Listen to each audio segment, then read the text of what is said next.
aku mau tanya nih. Silakan. Bisa nggak kalau istri saya itu minta di blacklist dari luar negeri? Istrimu minta di blacklist dari luar negeri? Lah kenapa? Kan gini Bu, ceritanya gini. Kemarin kan dia dari Singapura kan, terus pulang pertama dia itu ternyata nggak pulang, dia di Jakarta bersama laki-laki lain. Oke.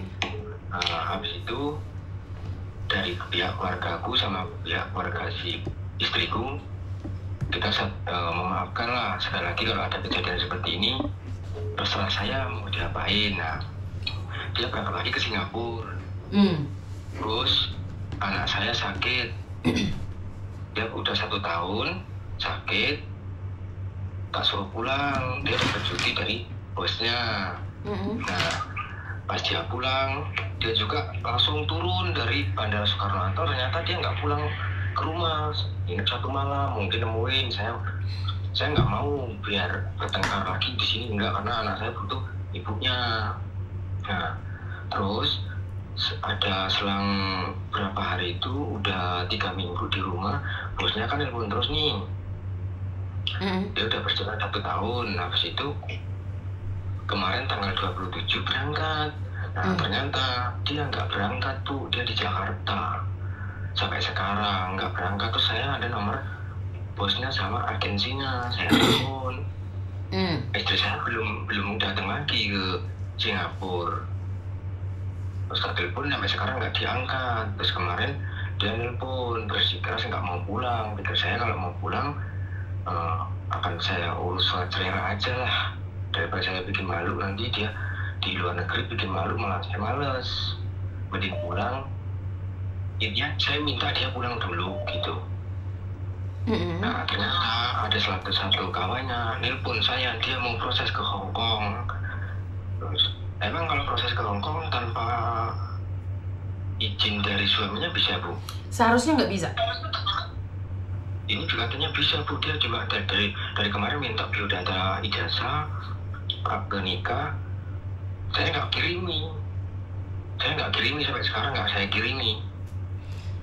Oke, karena gini Pak, saya kan tidak tahu nih pokok permasalahannya sampai istrimu mencari laki-laki lain. Pertanyaan saya, sebelum dia melakukan itu, apakah kamu pernah maki dia, marah-marah sama dia, atau? Enggak, Bu, sama sekali enggak. Oke, jadi artinya adalah istrimu saat merantau dia lupa sama tujuan awal? Iya, lupa sama tujuan awal. Yang jelas dia kan dulu kita sama-sama miskin ya, Bu. Maksudnya saya miskin, dia miskin. Terus 2 tahun di Singapura, mungkin dia udah pegang uang, kehidupan udah mulai dia glamor. Dari berpakaian zaman dulu, saya mau nikah sama dia 6 tahun, nggak seperti itu. Habis di luar negeri berpakaian udah sering tak bilangin, yang sopan, yang ini.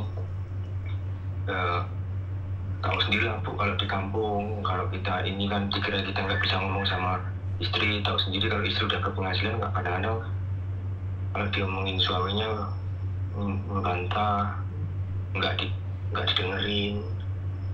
Karena perempuan merasa sudah bekerja dan memiliki uang, baju yang tertutup berubah menjadi seksi, seperti itu. Pak, suara saya jangan di speaker, Pak. Enggak saya speaker. Ini suaranya saya mental lagi, Pak. Jangan pakai handfree. Enggak, ini enggak di speaker, Bu, demi Allah. Jangan pakai handfree. Karena saat saya ngomong suaranya balik lagi ke saya. Handsetnya cepetan, Le. Ya. Handsetnya cepetan, Le. Enggak, Bu, ini enggak pakai handset, enggak di loudspeaker. Lah ngopo suaranya mental-mental? Ya serius, tapi ini mungkin HP-nya ini kemarin habis diservis. Ya, habis diservis suaraku double tuh. Tapi demi Allah, Bu. Bukan, saya percaya. Tapi sampean harus percaya kalau suaranya double karena saya lagi ngomong gitu loh. Halo? Tapi di sini enggak mantul tuh, Bu. Loh, sampean enggak mantul, aku sih ngantul-ngantul. Terus ini gimana? Enggak di loudspeaker? Oke, ya udah, yes. Oke. Sekarang udah oke. Udah oke sekarang. Oke, artinya adalah istrimu yang dulunya awalnya biasa-biasa saja di Singapura, 1 kali kontrak aja sudah menjadi luar biasa. Ini yang pertama. Kedua, sudah meninggalkanmu karena kamu mungkin tidak putih mulus lagi. Dia bisa mendapatkan laki-laki yang lebih ganteng lagi di luar sana dan melupakan anaknya. Yang jelas saya bisa tahu kayak gini Bu. Dia kemarin kan katanya sudah nyampe tempat bosnya gitu. Nah, sampai tempat bosnya saya dikirimin, ayah aku udah nyampe tempat mem katanya. Terus aku lagi beres-beres jalan telepon, Ma sakit. Nah, sampai dari kata-kata ini saya nggak percaya gitu loh. Ya segini aja Mas, pertanyaan saya, kalau kamu sudah tahu istrimu seperti itu, apakah kamu ingin lanjut atau tidak? Yang jelas saya nggak, pikir saya kalau suruh bebek dulu pulang gitu loh. Dia nggak mau pulang Bu. Dia katanya bersih, pihak dari keluarga si istri saya udah nggak mau, udah nggak ngurus. Dia udah banyak utang juga, sana sini pinjam, sana sini pinjam. Bahkan kemarin katanya sih temennya ngomong dia pinjam uang sekian juta, 90 juta buat kiret atau gimana gitu. Buat apa? Buat kiret. Kiret itu apa? Bukannya hamil? Itu nggak tahu. Hah? Saya nggak tahu kiret itu apa. Yang saya itu katanya ada kumpulan darah apa gimana, terus tapi dia nggak ngomong sama saya gitu. Dia utang tanpa ngomong sama saya. Nah kemarin mau nagih si orang itu, dia baru ngaku, iya bulan 1 kemarin saya utang 7 juta sama ini belum saya bayar. Nah ini posisinya dia di Jakarta, utang sana sini, saya nggak tahu. Pikir saya tak pulang dulu, tak beresin semua. Kalau emang cerai ya cerai. Habis itu kalau mau ke Hong Kong, mau ke Jepang, mau terserah, saya bebas. Jadi besok kan saya bisa mengumumkan di media, ini udah bukan istri saya lagi. Jadi kalau tingkah laku seperti apa, kayak tetangga, saudara, dan ini udah tahu. Gitu. Kalau posisinya dia minta biodata terus kayak gini, mau berangkat, tahunya orang-orang itu nanti kalau berbuat senonoh, saya yang malu Bu, keluarga saya. Setidaknya kan. Gini Mas, karena satu hal ya, kan saya hanya mendengarkan dari kamu saja nih, saya tidak mendengarkan dari istri. Saya percaya dengan apa yang kamu sampaikan, tetapi bagaimanapun kalau suara cuma satu itu akan merasa bahwa kita yang paling benar, sana yang paling salah, dia yang paling salah, saya paling benar. Nah, karena ini masalah keluarga, coba deh hubungi mertuamu, bicarakan baik-baik. Benar gak sih? Coba berbicara dengan orang tuanya dia. Jika memang masih bisa dilanjutkan, kalau nggak bisa, ya nggak, itu urusan kalian. Jadi karena gini loh, kalau kamu ingin dia pisah atau nggak perlu dia pulang, kembalikan pada orang tuanya. Ngerti maksud saya? Betul. Ya langkahnya adalah nggak usah backlist dia, nggak usah melakukan apapun, pasrahkan kepada yang di atas. Ya ini loh, kenapa sih banyak sekali keluarga, suami atau anak, giliran kalian ada di luar negeri puluhan tahun terus kalian sakit, keluarga nggak mau nerima, ya ini contohnya kayak gini nih. Ini loh, karena kenapa sih kalian nanya, oh keluarganya kok tega ya, istrinya sakit, kok nggak dibesuk, kok nggak didatengin, kok nggak diizinkan pulang Indonesia. Ya ini kelakuan kita sendiri sebagai seorang ibu. Mas, suaramu dapling nggak? Kelakuan kalian sebagai seorang ibu, saat anakmu membutuhkanmu, saat anakmu sakit, kamu tidur dengan laki-laki lain. Saat suamimu merawat anakmu, kamu tidur dengan laki-laki lain. Jadi saya tidak menyalahkan satu sama lain ya. Kita introspeksi. Sekali lagi, jika ini bukan kamu, nggak usah baper. Jadi jangan baper ya. Jadi saya tidak tahu nih apakah suaminya yang menghabiskan uang waktu dia ada di Singapura atau seperti apa, kita nggak tahu. Saya tidak menghakimi, karena tidak semua laki-laki itu menghabiskan uangmu. Ada laki-laki yang memang benar taat dan tekun, tetapi istrinya yang tidak mau menerima karena suaminya itu penggawaiannya di sawah ngarit. Jadi saya tidak menyalahkan kalian. Tetapi jika kalian saat pulang tidak diterima oleh suami dan anakmu, jangan play victim. Jangan play victim saat jenazahmu mau diantarkan pulang, suamimu dan anakmu tidak mau. Jangan play victim. Paham ya? Hukum karma itu berlaku. Dengarkan ini buat kalian yang saat ini pamitan ke luar negeri, janjinya membahagiakan, mengangkat harkat dan martabat keluarga, tetapi saat ada di luar negeri lupa diri. Yang dulunya tertutup menjadi terbuka. Yang dulunya pakai kotang, sekarang kotangnya jatuh. Yang dulunya pakai katok, katoknya hilang. Gara-gara paus, katok iso melorot kabeh. Ya ini, karmanya itu nggak sekarang. Karmanya tidak dibayar sekarang. Karmanya itu dibayar saat kalian sudah tidak bisa melakukan apapun. Nikmat kalian dicabut sama yang buat hidup. Kalian nggak bisa mendapatkan apapun. Ini yang saya sangat ngeri sekali. Kalau kalian mengatakan bahwa uang saya dihabiskan suami Miss Yuni, saya membesarkan anak saya. Oh, itu keren.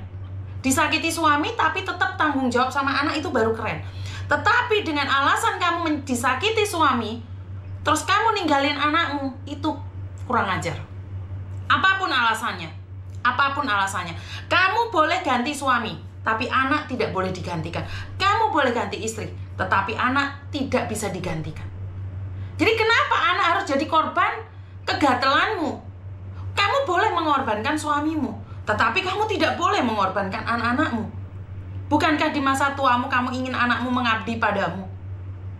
Bukankah kamu ingin anak-anakmu kuliah, sekolah yang tinggi dibandingkan dengan kamu? Kamu sekarang sibuk mengglowingkan raimu sendiri. Kamu sibuk dengan gayamu yang menor-menor, tetapi anakmu untuk makan saja susah. Untuk bayar sekolah aja susah. Hei, Renio, tak jambak rambutmu. Saya tidak peduli. Saya tidak peduli dengan para suami, tetapi saya peduli dengan anak-anakmu. Kamu boleh cerai, tapi bukan anakmu. Jangan jadikan anakmu alasan korban dari keegoisanmu. Kamu boleh setuju, nggak usah buat status saya nyindir, saya nyinggung, nggak. Saya ngomong sama kamu. Saya sedang tidak menyindir kamu, tapi saya ngomong sama kamu yang katanya berangkat dari rumah, mengangkat harkat dan martabat keluarga. Tetapi saat ada di luar negeri 1 bulan, 2 bulan, 3 bulan, 4 bulan, sudah lupa kalau dirinya punya anak. Kamu boleh lupa punya suami, tapi kamu nggak boleh lupa punya anak. Kamu boleh bercerai dengan suami, tetapi jangan ceraikan orang tuamu. Kamu boleh benci sama suami, tapi kamu tidak boleh membenci anakmu. Karena saat kamu melangkah keluar dari pintu rumahmu, tujuanmu adalah membahagiakan anakmu, bukan membahagiakan dirimu sendiri. Bahagiakan dirimu sendiri, tapi jangan lupa anak-anakmu. Bagaimana kamu bahagia? Lawong kamu di luar negeri tumpak-tumpakan, dia anak meneh, dia anak meneh, dia anak meneh. Terus anak pertamamu itu apa? Anak pertamamu kamu jadikan apa? Hah? Tujuanmu ke luar negeri mengangkat harkat dan martabat. Ingat, tujuan kalian berangkat ke luar negeri mengangkat harkat dan martabat anakmu. Kalau kamu benci suamimu, kalau kamu benci keluargamu, itu urusanmu. Tapi bagaimana dengan anakmu ini? Anakmu jadi guyonan. He, main di luar negeri tapi gak duwe apa-apa. He, main di luar negeri tapi minta bansos. He, main di luar negeri tapi gak punya apa-apa. Masa kamu tega maknya lulusan SMA, anaknya SD gak lulus? Main di sana sini netes. Main di sana sini ditompaki wong, punya anak lagi. Anak pertama gak ke rumah, meteng meneh. Dan ingat, sekali kalian melakukan aborsi, membuang anak, ini janin yang sudah kalian buang, itu akan menghantuimu seumur hidupmu. Dia tidak akan memaafkan kamu. Kamu sudah melakukan kesalahan dan kamu membunuh juga. Percayalah, hidupmu tidak akan pernah bahagia. Nggak usah sombong hari ini kamu dapat majikan baik, tetapi kalau backgroundmu pernah membuang anak, nggak usah sombong. Nggak usah sombong. Karena hidupmu tidak akan hanya hari ini. Hidupmu itu bukan cuman hari ini. Ngerti? Dan buat masnya, pesan saya satu. Dengar nggak mas? Pesan saya satu. Anak kamu berapa sih? 3. Hah? Anakmu 3? Iya, 3. Dia dulu pernah waktu pulang pertama itu pulang, terus saya kan ngambil hubungan, nggak taunya dia keberangkat itu hamil, dia sendiri yang aborsi. Hah?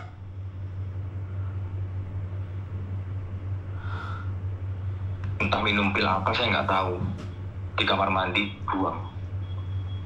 Gusti Kayak pengarang. sempat itu 1 minggu saya nggak bisa berkata-kata. Saya pulang jangan gini, saya rawat jangan pulang. Berancaman tuh sampean Mas punya anak telu Mas. Berancaman kowe iki ndek anak 3. Halo? Tapi kan soal anak-anak keurus semua, Bu. Anak-anak keurus semua. Nah, ini pesan saya aja buat kamu ya. Karena kalau istri sudah seperti ini, seorang perempuan kalau sudah nakal, itu akan hancur rumah tangga. Saya nggak tahu. Laki-laki nakal kalau kaya itu semakin kere. Mereka berpikir bahwa perempuan nakal itu bisa jadi kaya, enggak. Bobrok awake Mas. Betul. Sekarang cuma satu. Didik anakmu dengan baik. Percaya dengan menanam dan menuai? Percaya. Oke. Kamu tidak akan pernah kecewa dengan apa rencana Tuhan. Tuhan izinkan ini terjadi atas hidupmu dan tanpa disadari oleh istrimu. Kamu membesarkan anak-anakmu dengan keringatmu sendiri. Percayalah.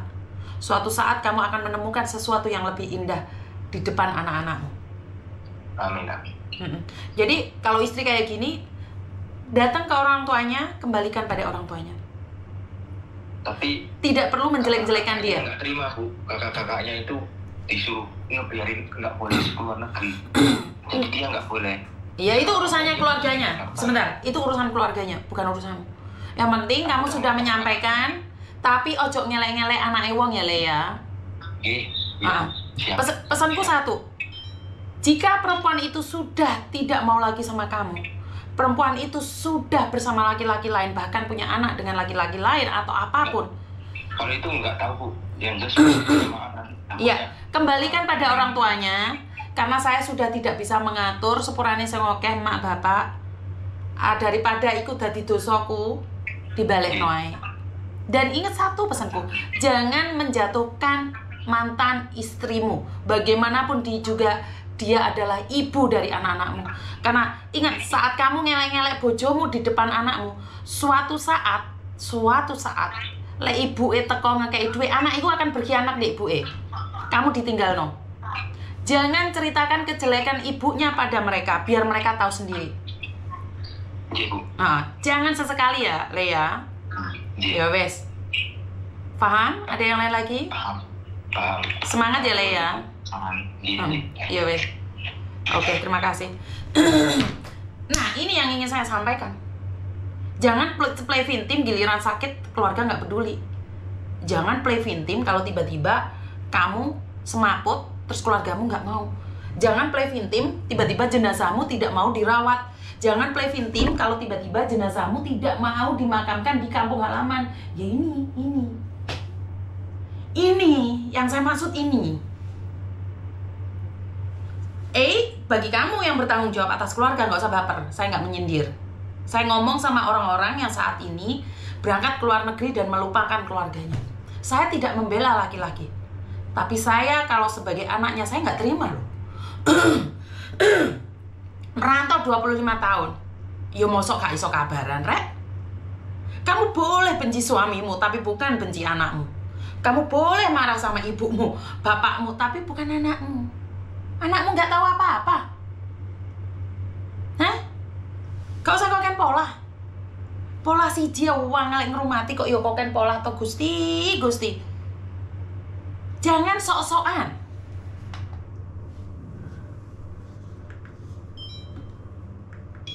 Dan akhir-akhir ini banyak sekali anak-anak muda, tidak semua, itu gayanya elit-elit. Cekelannya iPhone, iPad. Tapi oleh ngerampok orang tuanya. Hasil dari menyakiti orang tuanya. Ge opo rek?